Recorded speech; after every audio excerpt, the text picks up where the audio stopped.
Yo, what's going on, everybody? It's Rashad, one half of the Panther Nation podcast. And I know everyone is super excited about watching this in-person interview with Jalen Coker. Now, this is the first player interview we've ever conducted in person. I want to thank Jalen Coker for swinging by. And shout out to Queen City Podcast Network for allowing us to use their studio space. But before we get into the interview, I do want to let you all know that Jalen Coker's passion extends beyond the football field. He's working to make a difference in the community as well. He's supporting two incredible causes, the Love Like Adam Foundation, which spreads kindness and positivity, and the Guys and Dolls Auction Gala, which raises critical funds for the fight against cystic fibrosis. We want to do our part as well, and that's why all super chats for the month of February will be donated to these causes. You can also find direct links to support these organizations in the video description below. Let's come together as Panther Nation and show our love support for Jalen and these amazing initiatives. Now let's dive into the interview.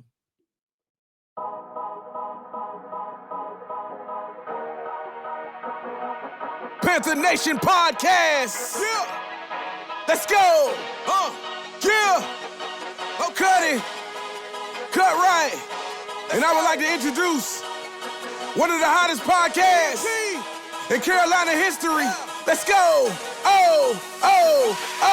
Yeah. Talk less chat. We got time to chop it up. Talking analytics and fantasy draft. You know what's up. Panther Nation representing, cause this is where we talk that. Talk that's so incredible, make them rewind that talk back. Pause. Talking Panthers football, we discussing it all. On and off the field, you know exactly who to call.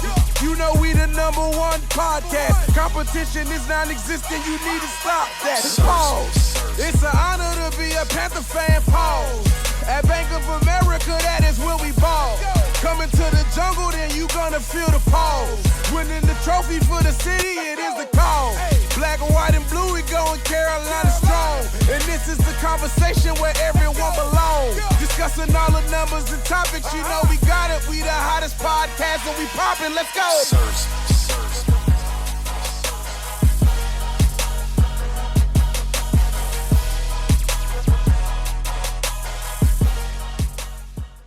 All right, ladies and gentlemen, today we have a very, very special guest in the building. And you know who I am, Rashad, one half of the Panther Nation podcast.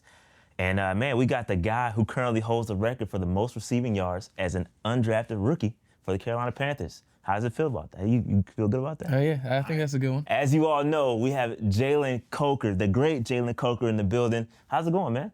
It's going good. I'm happy to be here. Yeah, man, I appreciate you for jumping by. Like I said, prior to us, rolling, I wanted to kind of pick up where we left off from the first interview that we had. Obviously, this is more in person, so we're kind of face-to-face, but the prior interview was more so about, your journey from college to getting drafted or not getting drafted, but being picked up as an undrafted free agent. And I want to pick up from there. So starting at training camp and moving forward. So my first question is a continuation from the last interview was your number. Yeah. You said, whatever number they give me, I'm rolling. How did you land on number 18? They picked it for me. You had no choice in it? None. So you didn't even have like a selection of numbers and they said pick from this and they just gave you 18? They just gave me 18. Oh, man. So no opportunity to change it during the season or anything like that? Did you? I didn't ask. I might have had an opportunity, but, ever since college, high school, I feel like the number I get is the number I like to stick with. And I think 18 looks pretty good, too. It does look good, and I like that you're consistent because that's the exact same answer you gave on the last show. You said, hey, whatever number they give me, I'm rolling with it, and that's dope. That's dope. A couple guys that wore that. Do you know who wore that before you? I do not. Demir Bird. Shout out to Demir Bird, friend of the show. He was one of the guys that wore number 18 prior to wide receiver as well. So let's move into training camp. So as you moved into training camp, you started out on the PUP, right? And then you were activated 5 days later. What were you dealing with at that time? A number of things. I just was coming off that hamstring, and then I ended up pulling the other one, strained my quad, which I was dealing with then later in the season. So, just kind of like, that, from December to, minicamp, I've been training and doing everything. So, I feel like it was just kind of a culmination of a little bit too much. Yeah. But So what was your training camp experience like? Like, I know for us it was new as well because it's moving to Charlotte from Spartanburg. So it was a great experience for the fan, from my perspective. Obviously, I'm in Charlotte. Salute to those in Spartanburg. but we got it now. So it's Charlotte's training camp now. So how was your training camp experience? It was great. I mean, I think that I grew so much in that period of time, especially not having like a, for OTAs and stuff, I wasn't really available that often. So then to be able to, hit training camp, running was really good for me. It was just, that's kind of like my welcome to the NFL moment right there, going up against those guys in one-on-ones and, learning the playbook and going out there and messing up and getting yelled at and having to, kind of recoup from stuff like that. Just being a rookie. It was an awesome experience, though. I wouldn't trade it for anything. And I think, like, it actually, like, progressed my, my development way further than I thought I was going to. Yeah, because, I know I had my eye on you. I made the bulk of the practices, and what I saw, man, you were doing a lot of good work. And a lot of people, they say, hey, he came out of nowhere. What was he doing? We didn't see him that much in training camp. But I'm like, if you sit down and watch what you were doing individually, it was great. You were doing a great job executing out there. So it came no surprise to us how it translated to the season. But for some, it did kind of take those folks by surprise. So did you have to do anything weird, like rookie stuff for training camp? Like, did you have to pay for any meals? Did you sing anything? Yeah. I know they have to sing. We definitely did. I definitely sung. That was the worst one. What'd you sing? I sung Grenade by Bruno Mars. Okay, got you. A classic, a good one. Classic. Everyone knows the words to that one too. So I was like, all right, I'm gonna, got a couple of guys to sing it with me, so that was good. But nothing too crazy though, like paying for anything wise. I feel like I got it pretty easy, I think. Got you. Yeah. Good. That's good. So Grenade, you can't get a little bit right now? Nah, I think that's the old, yeah, exactly. That's in the past. All right, fair enough. All right, I tried, ladies and gentlemen. All right, so you ended up making the final 53-man roster, right? And I don't know if you ever caught this, but man, we did a live stream. I did like a marathon stream at that time. I did like an 8-hour stream, just kind of tracking the cuts. It was great. Had a blast doing that. And we were kind of tracking everything. I said, Jalen's gonna make it. He's gonna make it. And you ended up making the 53-man roster. But a few days later, obviously, they pull a chess move. They allowed you to make the roster. And then Dan Morgan says, all right, we're gonna let everybody set their rosters and then let you go. And they waived you, right? So talk to me about that. I want to know a little bit more about that. Did they tell you you're going to come back, or kind of were you on potentially the radar for other teams? How did that work out? Yeah, definitely was not expecting that to happen. Really? Yeah, no, I had no idea. So when I made the initial 53, I was like, dang, like I made it. But I was like, we have a lot of receivers. I think we had like seven. Correct. And I'm like, I don't really know a lot of teams that carry that many receivers on the 53. So I was kind of, a little skeptical about it. Talking to my agent, he was like, yeah, like it's definitely a possibility that they let you go just to kind of hide you, like you were saying, for the other teams to build their 53.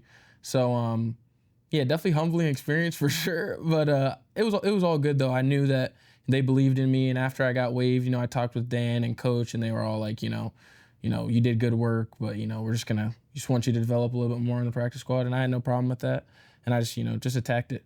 So there's no, like during that process, is your agent on the phone with other teams? Is somebody going to put in a claim? Is there anything like that happening during that time? Yeah, I definitely, not like, I didn't have any interest from other teams because I think they all knew that I was going to want to sign back with Carolina. Gotcha. So, yeah. Gotcha. Okay. I was always curious how that works because I like the cap and kind of the behind the scenes, the team building part of it. So I always wonder what happens when somebody gets cut or waived, and they are able to pick their own squads. How does that all work out? So that's a really, really interesting question. So then you're added to the practice squad, right? So what's it like emulating some of those other wide receivers and being on the practice squad in practice, doing your thing? What is the mindset like of you during that time?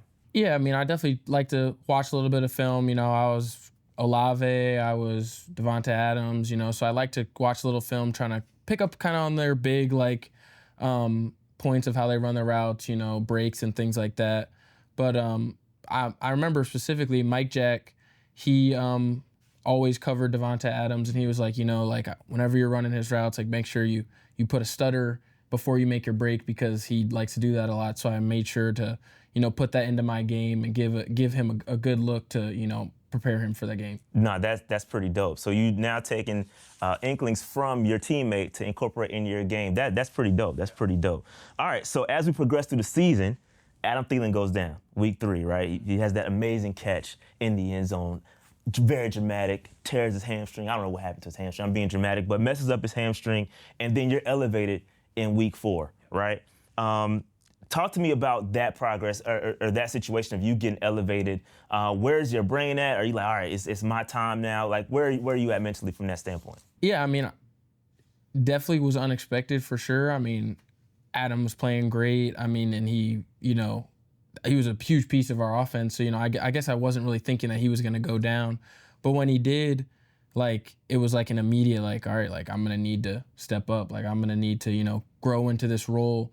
Granted, I didn't think it would happen as soon as it did, like, especially as an undrafted guy. Like, I always knew I was going to play, but not in week 5 or 4 or whatever it was. So, but yeah, as soon as he went down, I was concerned for him, and I wanted to be sure that he was all right. But at the same time, I wanted to make sure that I was prepared and ready to, hold down the fort until he got back. Yeah, that's a very interesting kind of thing, because you don't want to wish injury upon anybody, but at the same time, this is my time. So that's a very interesting balance. So then we go on to the Bears in week 5. That's kind of your coming out party. Talk to me about your very first catch, the 31-yard reception.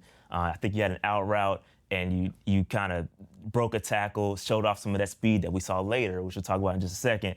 Talk to me about that catch. Do you recall anything from that play in particular? Yeah, no, as soon as they called the play, you always have that feeling that you're about to get it. So, I mean, I liked the leverage he was playing, so I wanted to make sure he kept that leverage. So I stemmed him inside to break. I wish I was a little more physical at the top, could have created a little more separation, but he ended up falling. Slipping or something. So that was good. And then I saw, because the play before, I think it was Brisker, I think is his name, the safety for the Bears. He came down and hit Tommy, and he went out with that concussion. And then I saw him trigger, and I was like, all right, let's just get the pads down and just hope that it works out. And he ended up kind of selling out. So I kind of was able to bounce off of it a little bit. Yeah. But yeah, and then run down the sideline, I was just like, make sure to get out of bounds. Don't want to, because I was thinking about cutting it back. But I was like, let's just get out of bounds and just, get this field goal. Nice. That's dope. That's dope, man. It's very interesting, that play. I went back and watched it this morning. I'm like, man, he's so physical. That's something about your game that I was truly impressed with. The physicality. You had a lot of catches over the middle. Talk to me about that mentality, because you just said Tommy Tremble went down with the concussion. That's a dangerous game running across the middle. So talk to me about that mindset. Yeah. I mean, I think my biggest thing, like, my job is to catch the ball. So, wherever Bryce, Andy, whoever it is, Jack, I mean, whatever they put the ball, it's my job to go get it.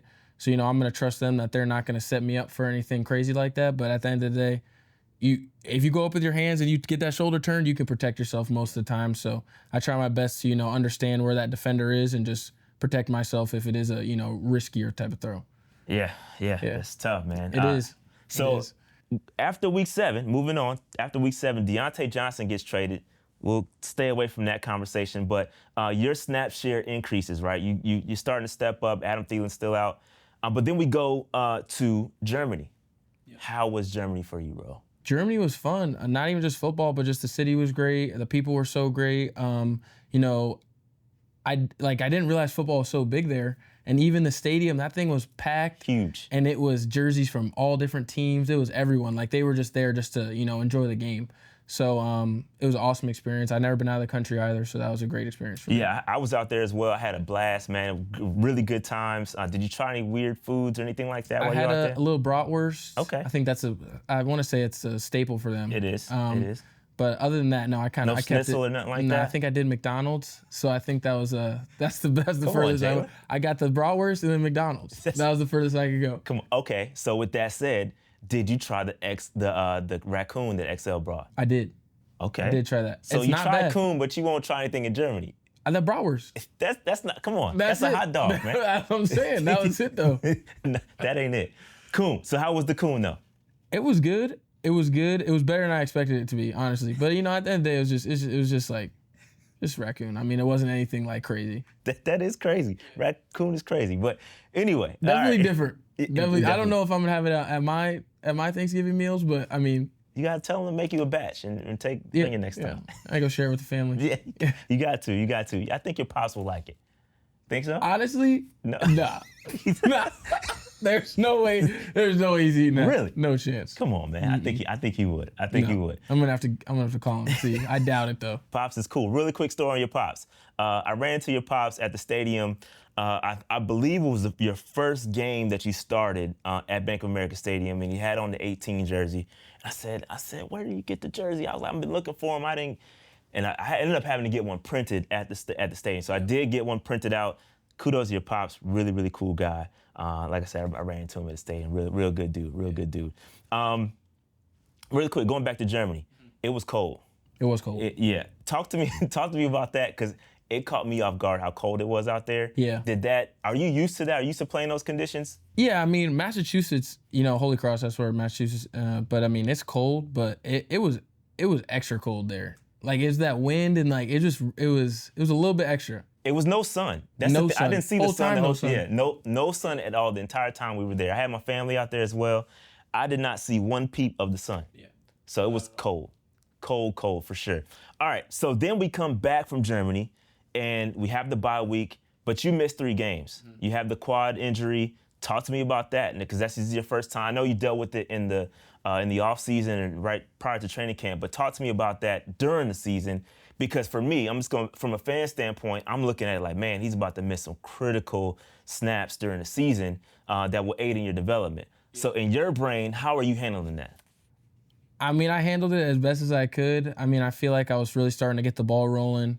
And then to have that, which really came out of nowhere too. Like I was practicing really well, and I felt really good. And then I just kind of tweaked it a little bit. And I think just convincing myself to wait another week instead of pushing it and then just tearing it or doing something even worse and then being done for the season. I think that was the hardest challenge for me, because I wanted to get back out there. I wanted to play, and I wanted to showcase, what I had to offer.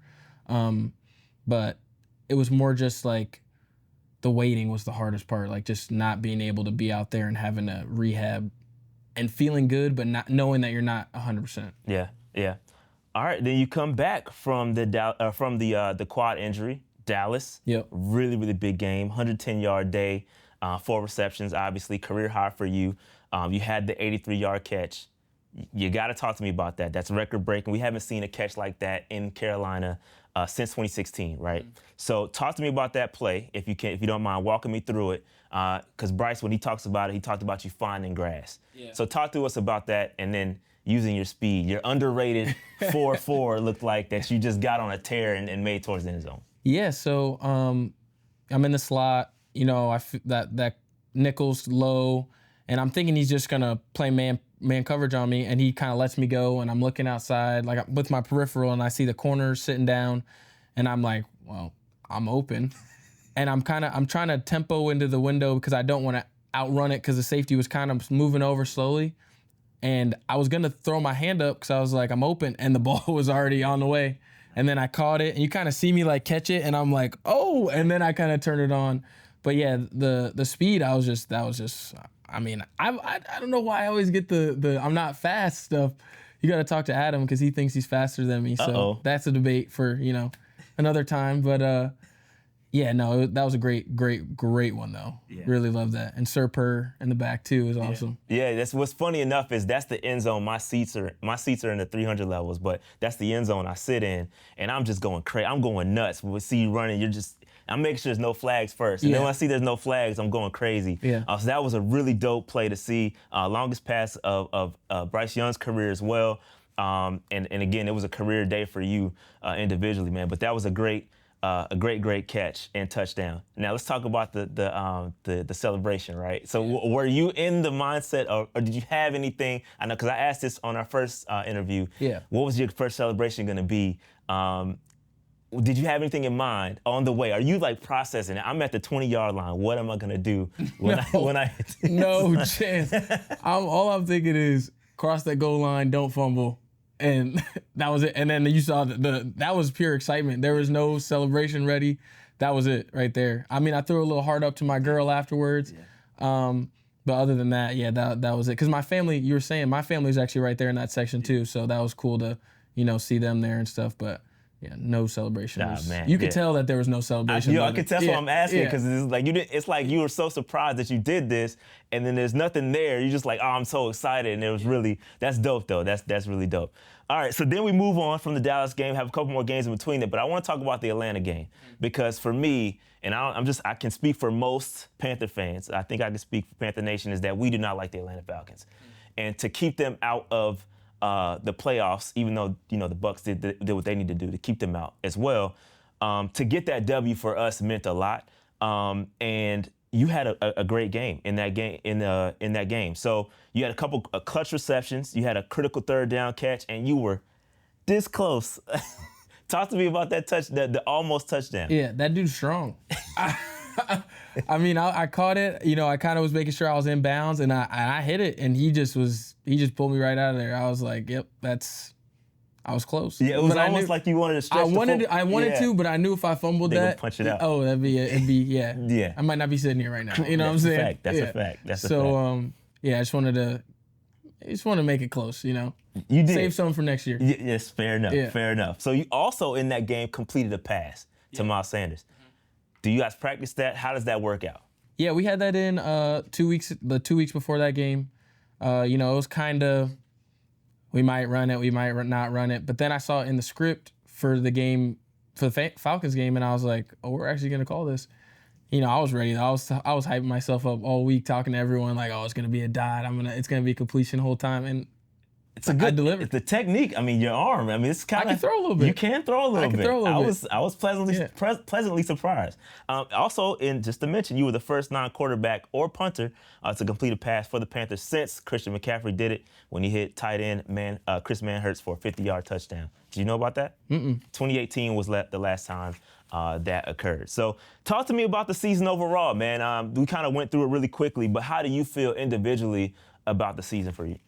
I mean, it's a blessing. You know, I'm just so proud of the team, myself, my family, you know, everyone that's able to come out to the games, cheer us on. You know, it's not, you know, we're not undefeated, but, you know, we're building something here and we're excited as a team. And I hope that, you know, the city, you know, the Carolina fans around the world are excited too. For sure. We are definitely excited. Yeah. Definitely excited for sure. I think a lot of us have been waiting for this moment. We think Canales is the guy. And again, I'll speak for Panther Nation, or the bulk of Panther Nation. We think Canales is the guy to take us there. We've seen a lot of things that we have yet to see from this team in the past couple of seasons. Obviously, no fault of anybody here prior, but things are definitely heading in the right direction. And I'm pleasantly surprised as a fan with the way you all close the season. Now, with that said, I do want to talk about the roller coaster season that Bryce had individually. Talk to me about what happened inside that room for Bryce, because you witnessed it, right? He first couple games, a little shaky, but then he gets benched, he comes back, and he is on a tear. He looks like a completely different quarterback. Yeah. From your perspective, what do you see? I mean, I see a competitor. I mean, you know, that's a tough position to be in for anyone, especially someone of his caliber. So, I mean, I feel like he handled it like a professional. He handled it so gracefully. And he never made it about himself. He never, you know, never was a guy complaining in the locker room, none of that stuff. He was always such a team guy, always was giving high fives, always wanted to bring everyone else up. So, I mean, a lot of guys could have handled it a lot of different ways, and I think he did it very well. Yeah, he did a great job. We are pleasantly surprised with Bryce Young as well, because like I said, it could have went a whole different way with Bryce. But we want Bryce to be successful. We want him to be our franchise quarterback, and boy, did he look good down the stretch, man. And everybody involved in the offense looked really, really good. Another question, some of these questions are from our listeners, so we appreciate y'all. One of the questions that came up was, they saw you play a lot in the slot. I think about 52% of your snaps came in the slot. Does Canales envision you as a slot guy, or are there bigger roles in play, maybe at the X? I mean, I don't know about the X. I feel like it's just, I want to be able to play everywhere. So if that's an X, at X for a couple snaps, and then at Z, and then at F, you know, whatever it is, I just want to be able to be a Swiss Army knife for the offense. So I can go in anywhere, whenever. Yeah, I agree. Talk to me about Adam Thielen for a quick second, because I know it's your guy. Talk to me about his impact on you, because you have very similar, journeys to the NFL. Also, David Moore. You have a couple of guys that undrafted, they get picked up, and they have pretty solid careers. Obviously, Thielen has a great career. Talk to me about Adam Thielen, man. What does he mean to you, and how has he helped you develop? Yeah, I mean, him, Demo, Devin Tompkins, I mean, all those guys are just such amazing resources, such amazing people.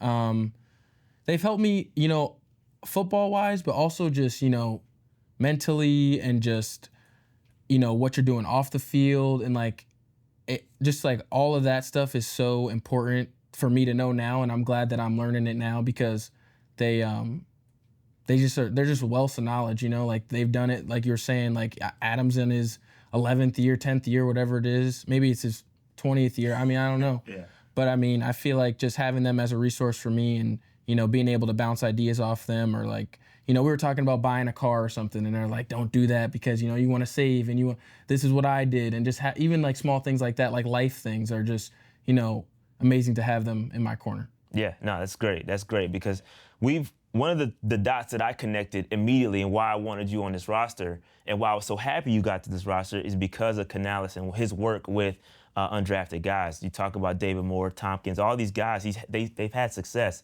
And so when we looked at you and you had the cosign of the great Smitty, everything just aligned. And so I'm happy that you're here and to kind of get that knowledge. And it all made sense to me. So one thing, my next question, let's talk about the drip a little bit. So yeah. we talk. Listen, you're off the field drip is A1. Okay, I see the pregame walk-ins with the Coca-Cola. I seen it. Yeah. I seen it. Is that you? Do you have like a designer? Like how's that working out? Oh yeah, that's all me. That's all you. Yeah. So you picking out your own fits. Yep. My girlfriend's helping me a little bit, but yeah, I'm give her some props. Now it ain't all you. No, I mean she might be like, don't wear that, but everything I put on though is me. Fair enough. Now let's talk about on the field. Yeah. The on the field drip. That is also me. That's also you. So how about this? They're asking about it. Are you going to throw on a visor? Are there going to be any additions to the on field drip next season? No, there's going to be no additions. I wore a visor one time. I wore a visor all my whole high school career, and there was one game where I caught the lights and I couldn't see the ball, and my mom told me, she's like, you're never ever wearing a visor ever again. So haven't worn a visor since then. Maybe for practice or something, but yeah, I mean, I feel like, the more stuff you put on, it's just like you're taking yourself out of the game. I feel like you're worried about looking good more than, your performance on the field. And some guys can do that. Like I know guys got the grills and all that Chains, stuff. Yeah. Yeah, but I mean, I just don't feel like I'm there yet to where I can, do that. So I just know nothing. I'm gonna be normal dude out there, but I'm gonna catch the ball and I'm gonna do something with it. So that's what I'm out there to do, yeah. Fair enough. All right, so one other question was, if you were not a wide receiver, would you play any other position? Yeah, for sure. In the NFL? In the NFL. I would say quarterback. The arm, that's kind of nice. But if I can't read the coverage, then it's not too good. How far can you throw the football? I say probably a good like 60 yards. Okay. Yeah. Okay. But that's like I got plenty of time. I'm chilling in the pocket. Like I got But under pressure, completely different, right? Yeah. Nah, it's probably about 15 under pressure. But however far that pass was in the Falcons game is probably as good as I got right there. But yeah, probably QB. Fair enough. All right. Is there anything in particular you want to work on in the offseason to kind of sharpen up your game? Yeah, I mean a ton of stuff. Definitely, like I was saying earlier, just being physical in my routes. A lot of these guys, they're physical on the line of scrimmage. And, if they get you there, that kind of messes up the timing for the quarterback, and you never want that to be the reason why you're not getting the ball. So, being physical off the line of scrimmage, getting a little like flatter in my speed cuts. So, I can come back and not leave those undercut windows for the DB to make a play on the ball. Blocking, I think I got to improve on. I definitely left X out to dry a little bit a couple times. My bad, Xavier. But yeah, I mean, just a ton of things I can work on. I feel like, I'm still not there yet whatsoever, and that's what I'm going to be doing this offseason. Awesome. So can you provide a highlight and a low light for this season, individually? Yeah, I mean, the highlight, I think the Atlanta game was probably some of my best football I've played this year. Denver, too. Just liked how I caught the football, liked how I got open. Low light, I think the Commanders game probably was my worst game. Messed up a couple formations, didn't make a couple good blocks. Wasn't playing amazing on special teams. Just kind of an overall just lapse. But, that's what being a rookie's about. So just got to not make the same mistakes twice. Very, very true. So my next question is, What was your welcome to the NFL moment? I know you talked about it earlier with training camp, but do you have a particular on the field, I got my bell rung, like what is your welcome to the NFL moment? Yeah. It was on, I think we played the Falcons the first time, and it was kick return, and I don't know who was, I think it was their tight end, their starting tight end, maybe their second string tight end. But yeah, he came down and I was trying to cut him off to block him, and I think he threw me about 10 yards. And I was just on the ground just like reaching for him, and he just kept running to go make the tackle, and I was just like, dang, yeah, couldn't even do anything about it. Oh, but nothing too crazy though. I feel like just that's probably the worst one though. Yeah, man. So with that said, man, that's all the questions that I have. So congratulations, you survived. You survived P&P, man. Listen, first of all, I want to thank you so much for jumping on with us, man. This means a lot to the channel, means a lot to the listeners. So I want to thank you. Want to thank Brian from the Queen City Podcast Network. I want to thank everybody involved, man. This is a good show, man. And for that's for me, Dave, P&P, Jalen Coker. We out of here. Peace. Appreciate it, man. Hey, of course, absolutely. Appreciate it, man. Good stuff. Thank you. Good stuff.